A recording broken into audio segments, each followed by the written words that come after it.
Hello बच्चों, academic ज्ञान with ACS sir YouTube channel पर आपका फिर से हार्दिक स्वागत है। मैं सौरभ सोगरवाल। आज बात करने वाले हैं चैप्टर 3 साइंस का, chemical properties of metal. Last day अपन ने 4 प्रॉपर्टीज डिस्कस की थी, अभी उससे आगे कंटिन्यू करते हैं। तो देखिए, बिना किसी देरी के स्टार्ट करते हैं। नेक्स्ट प्रॉपर्टी है इसमें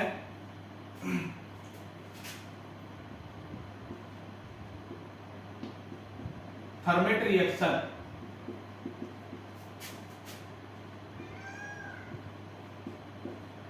थर्मेट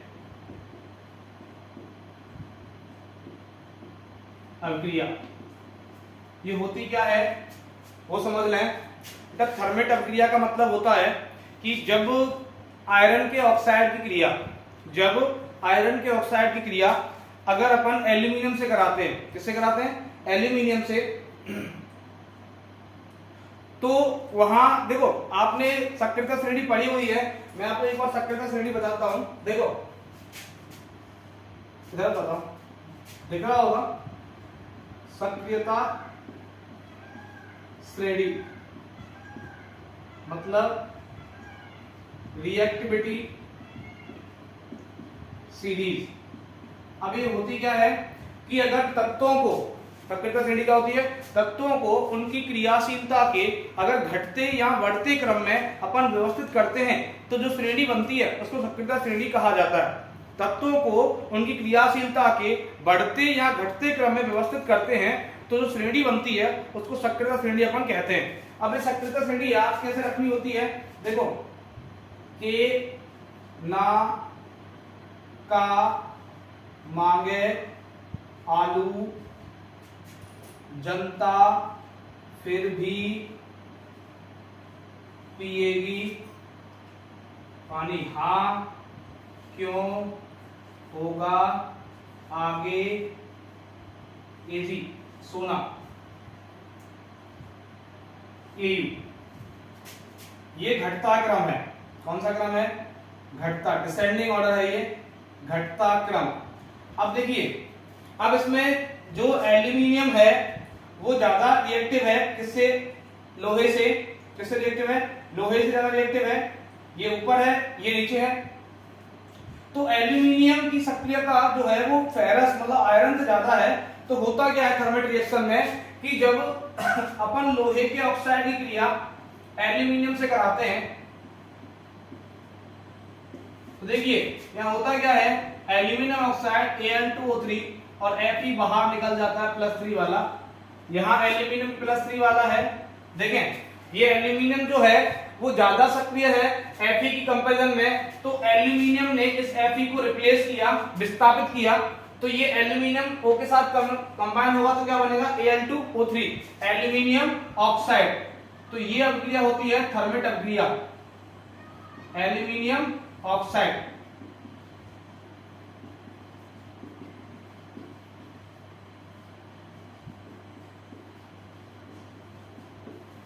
थर्मेट अभिक्रिया बेटा एक प्रकार की विस्थापन अभिक्रिया ही होती है कि जब आयरन ऑक्साइड की क्रिया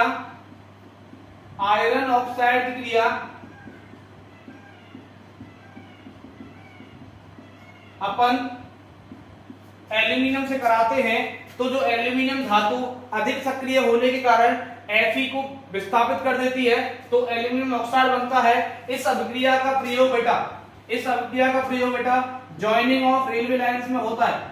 जॉइनिंग ऑफ रेल लाइंस मतलब रेल की पटरियों को जोड़ने में, रेल की पटरियों को जोड़ने में होता है। रेल की पटरियों को जोड़ने में बेटा इसका यूज होता है कि जब, अब देखो मैं एक समरी में आपको डेफिनेशन बताता हूं कि वह रासायनिक अभिक्रिया जिसमें एल्यूमिनियम धातु की क्रिया फेरिक ऑक्साइड से कराई जाती है तो एल्यूमिनियम ऑक्साइड बनता है। यह अभिक्रिया थर्मेट अभिक्रिया कहलाती है। थर्मेट अभिक्रिया का प्रयोग रेल की पटरियों को जोड़ने में किया जाता है। अभी इंग्लिश में सुने, a chemical reaction in which aluminium react with iron oxide and forms aluminium oxide, it is called thermate reaction। दोबारा सुना है, a chemical reaction in which aluminium react with iron oxide and form aluminium oxide, it is called Thermit reaction, and Thermit reaction is used in the joining of rail lines. ये बात याद रखना। ऐसा हुआ क्यों बेटा, ये एल्यूमिनियम जो था वो हाई रिएक्टिव था, किसकी कंपैरिजन में, Fe की कंपैरिजन में। ये ज्यादा ताकतवर है बेटा, ये ज्यादा ताकतवर है और ये कम ताकतवर है। यहाँ मैंने डबल एरो लगाया, इसका मतलब ये ज्यादा ताकतवर है और यहाँ ये कम है, तो इस एल्यूमिनियम ने इस पर अटैक किया, इसको भगा ले गया, ये अलग कर दिया इसने Fe, और यहाँ क्या बन गया Al2O3 एल्यूमिनियम ऑक्साइड। ये होता है थर्मल रिएक्शन।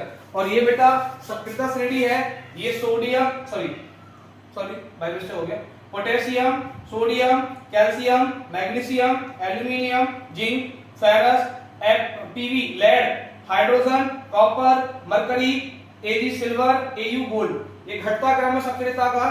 ठीक है, ये बात आपको याद रखनी है। यहाँ देखिए एल्यूमिनियम ऊपर है, Fe नीचे, मतलब एल्यूमिनियम ज्यादा रिएक्टिव है Fe के कंपैरिजन में, तो एल्यूमिनियम ने Fe को रिप्लेस किया तो बना एल्यूमिनियम ऑक्साइड। ये होती है थर्मल रिएक्शन, वेरी इंपॉर्टेंट है। ठीक है, नोट कर लीजिए, आगे सुना है।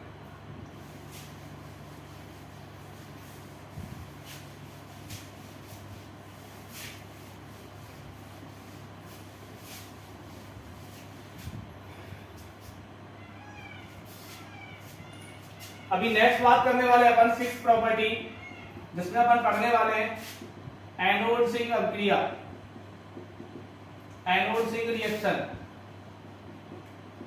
जिसको हिंदी में बोलते हैं एनोडीकरण। क्या बोलते हैं, एनोडीकरण।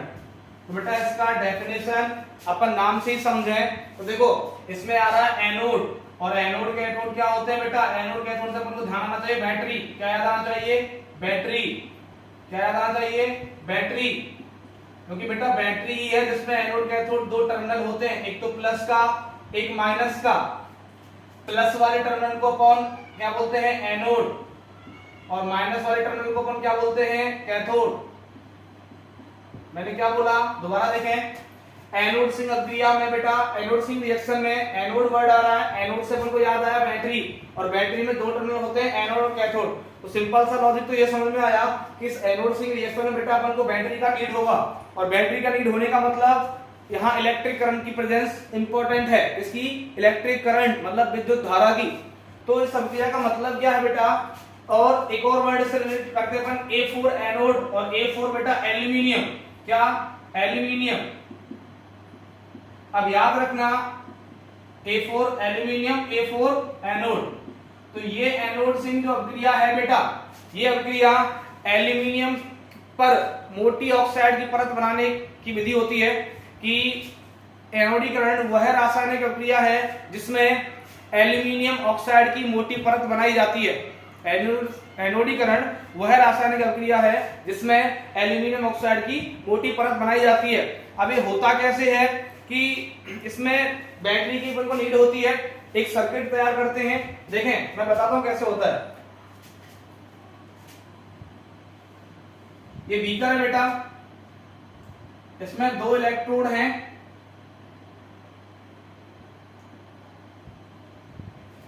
ये वाला बेटा ग्रेफाइट इलेक्ट्रोड है,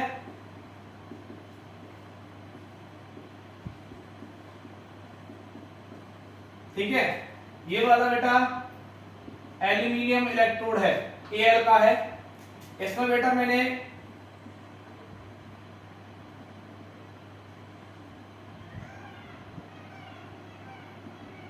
क्या भर दिया, H2SO4 फिल कर दिया। क्या फिल कर दिया, H2SO4। इस बीकर में मैंने H2SO4 फिल किया।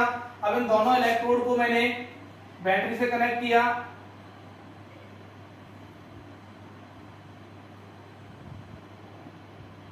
यहां P लगा दिया। अब सुने बेटा, ये बैटरी है, बैटरी में लंबा वाला प्लस होता है तो और छोटा वाला माइनस है। तो ये लंबा वाला जो है वो प्लस किससे जुड़ा हुआ है, इससे जुड़ा हुआ। तो ये तो प्लस का इलेक्ट्रोड है और ये माइनस का इलेक्ट्रोड है। तो ये अपन का एनोड होगा और ये कैथोड होगा। अब जैसे मैं इस की को ऑन करूंगा, यहाँ डॉट लगाने का मतलब है कि ऑन हो गई, अब इसको ऑन किया मैंने, तो ऑन करने पर बेटा इलेक्ट्रिक करंट जो होता है प्लस से बाहर जाता है माइनस के अंदर, तो ऐसे जाएगा प्लस, ठीक है, और माइनस के अंदर जाएगा, प्लस से बाहर माइनस के अंदर। तो ऐसे इलेक्ट्रिक करंट आया, आने के बाद बेटा होगा क्या, तीन रिएक्शन होती है। पहली रिएक्शन H2SO4 जो सल्फ्यूरिक एसिड है, ये बेटा I मतलब इलेक्ट्रिक करंट का सिंबल होता है, विद्युत धारा का, I की प्रेजेंस में टूटेगा तो बेटा H+1 अलग होगा और SO4-2 अलग होगा। ये हाइड्रोजन आयन है, ये सल्फेट आयन है। मतलब जब भी कोई भी यौगिक हो और विद्युत धारा की उपस्थिति में उसको रखा जाए तो बेटा उसका आयनन हो जाता है। क्या हो जाता है, आयनन। मतलब क्या है, आयनों में टूटना। ये H+ हाइड्रोजन आयन है, ये SO4- सल्फेट आयन है, दोनों अलग अलग हो गए। पहला रिएक्शन तो ये होगा। दूसरा रिएक्शन क्या होगा, अब आपको एक बात दिमाग में आनी चाहिए, ये सल्फेट माइनस वाला है, तो ये माइनस वाला किसके पास जाएगा, यहाँ Al+ वाला है। Al का चार्ज बेटा +3 होता है, आपको पता होगा, तो ये प्लस वाले के पास जाएगा, तो यहाँ सेकंड रिएक्शन होगा एल्यूमिनियम +3 और यहाँ आएगा बेटा SO4-2, तो क्या बनेगा, Al2SO4 का होल थ्राइस। सर जी कैसे बना जरा बताइए, मैं इधर बताता हूं, देखो छोटे से डब्बे में Al का वैलेंसी +3, SO4 का वैलेंसी -2। सुनना, Al का वैलेंसी +3, SO4 का वैलेंसी -2, तो क्रॉस किया तो देखो क्या होगा, इसका 2 Al के नीचे जाएगा तो Al2 बना, और इसका 3 इसके नीचे जाएगा, तो बेटा ये पॉलीएटॉमिक आयन है, बहुपरमाणु आयन है, तो ब्रैकेट लगा के नंबर लगाना है। तो SO4 का होल थ्राइस, ये बनता है एल्यूमिनियम सल्फेट, ऐसे बना बेटा। दोबारा देखें, एल्यूमिनियम का वैलेंसी +3 था, SO4 का वैलेंसी -2, क्रॉस किया तो Al2 और SO4 का होल थ्राइस, ये होता है एल्यूमिनियम सल्फेट। बना कैसे, सल्फ्यूरिक एसिड H2SO4 I की प्रेजेंस में टूटा विद्युत धारा की में, तो हाइड्रोजन आयन अलग हो गया, सल्फेट आयन अलग हो गया। ये माइनस वाला था तो प्लस ढूंढेगा, तो प्लस के पास गया, प्लस यहाँ Al ही था, Al पर गया तो एल्यूमिनियम सल्फेट बना। अब होगा क्या, तीसरा रिएक्शन, यहाँ ये C जो है, ये जो एल्यूमिनियम सल्फेट बना आपका Al2SO4 का होल थ्राइस, ये बेटा I की प्रेजेंस में टूटेगा, किसकी प्रेजेंस में, I की प्रेजेंस में, विद्युत धारा की में, तो टूट के क्या देगा आपको, एल्यूमिनियम ऑक्साइड Al2O3, और बेटा सल्फर ट्राइऑक्साइड गैस बन जाएगी। कौन सी गैस, सल्फर ट्राइऑक्साइड। ये एल्यूमिनियम ऑक्साइड ये अपन को बनाना था। तो देखें होता क्या है, एनोडीकरण अभिक्रिया में एल्यूमिनियम ऑक्साइड की एक मोटी परत बनाई जाती है बेटा, किसकी सहायता से, सल्फ्यूरिक अम्ल और विद्युत धारा की सहायता से, सल्फ्यूरिक अम्ल और विद्युत धारा की सहायता से, ठीक है। और इसमें होता क्या है कि देखो ये तीन रिएक्शन होती हैं, लेकिन देखने में अपन को केवल एक ही रिएक्शन दिखती है। अगर एनोडीकरण का आपसे रिएक्शन पूछा जाए तो केवल यही समीकरण लिखना है आपको डायरेक्ट, तो मैं इधर बता रहा हूं, Al+3 वैलेंसी होती है और यहाँ H2SO4 से रिएक्शन कराया तो बेटा बनता क्या है, पहले बनेगा एल्यूमिनियम सल्फेट, क्या बनेगा, एल्यूमिनियम सल्फेट, और हाइड्रोजन गैस रिलीज हो जाएगा।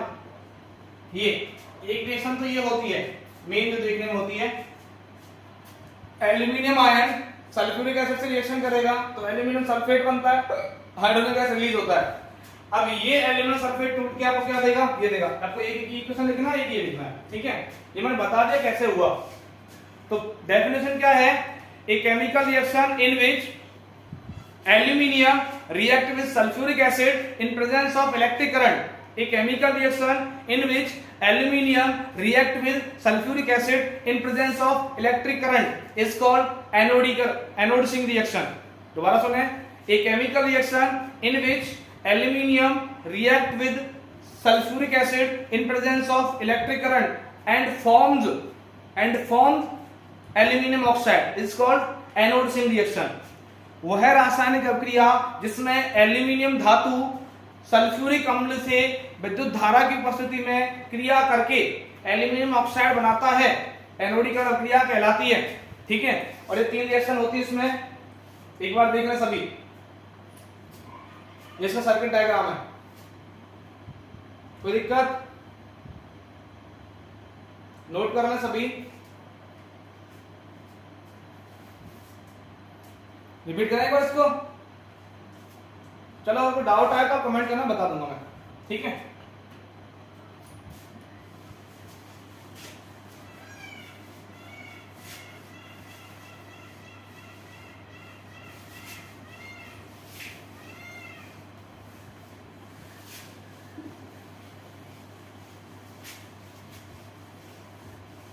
बेटा पढ़ाई स्टार्ट करते हैं सबके सब।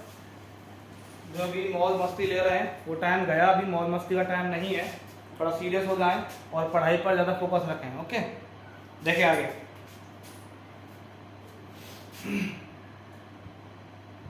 सेवेंथ में आपको बता रहा हूँ, ये केमिकल प्रॉपर्टीज नहीं है, मैं बताने वाला हूँ आपको आयोनिक कंपाउंड्स। क्या बताने वाला हूँ? आयोनिक कंपाउंड, हिंदी में इनको बोलते हैं आयनिक यौगिक। आयनिक यौगिक।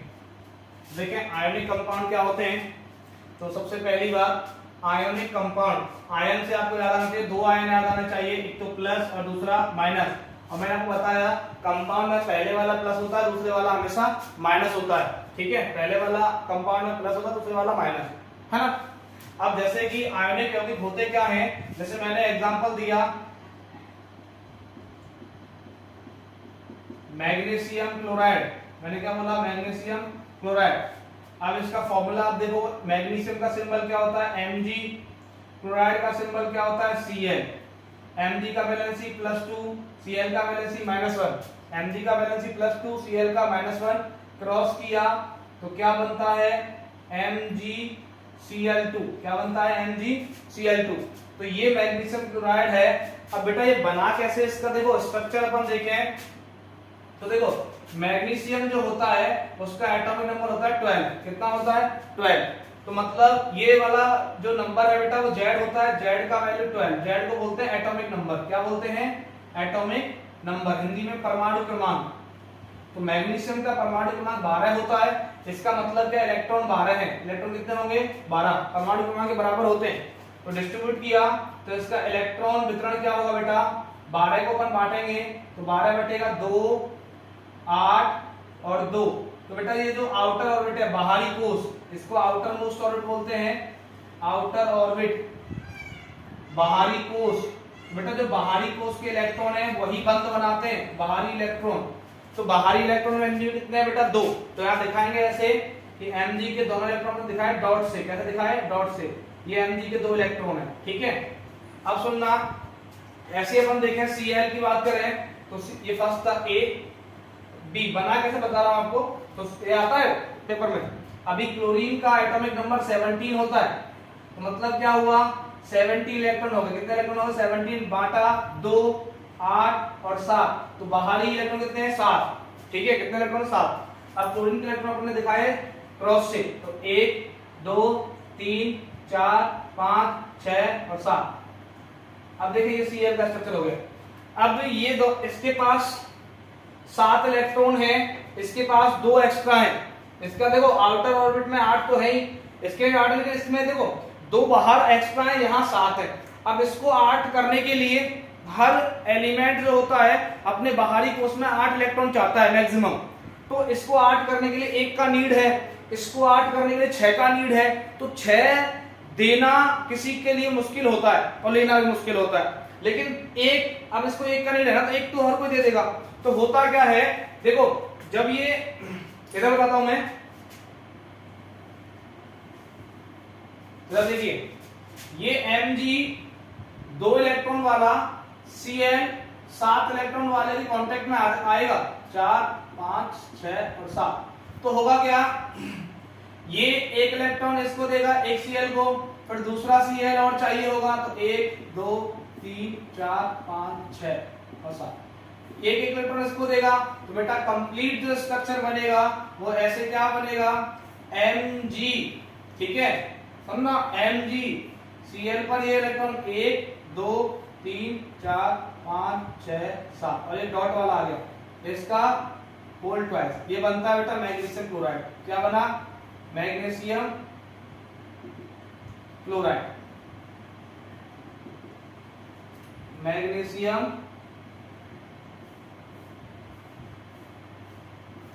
Chloride.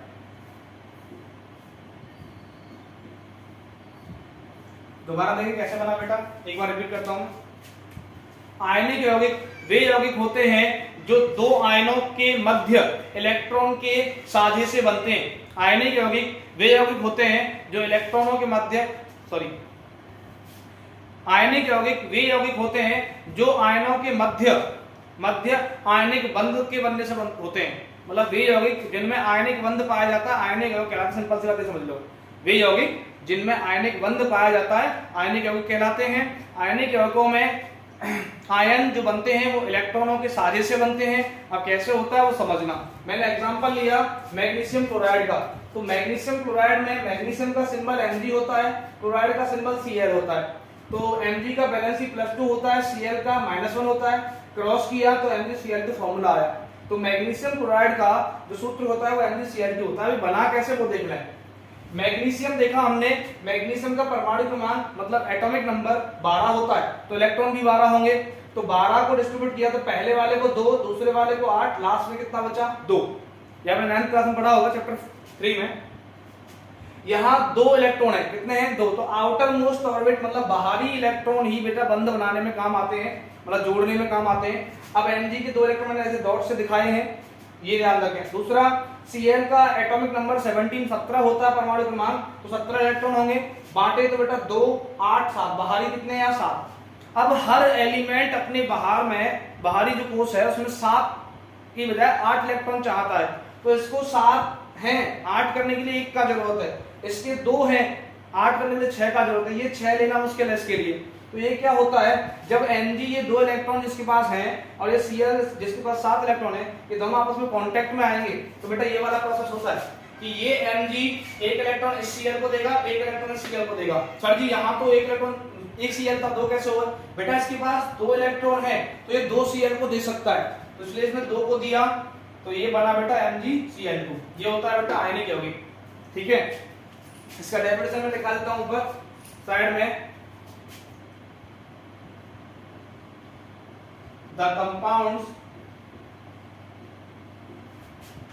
that has ionic bond is called ionic compound.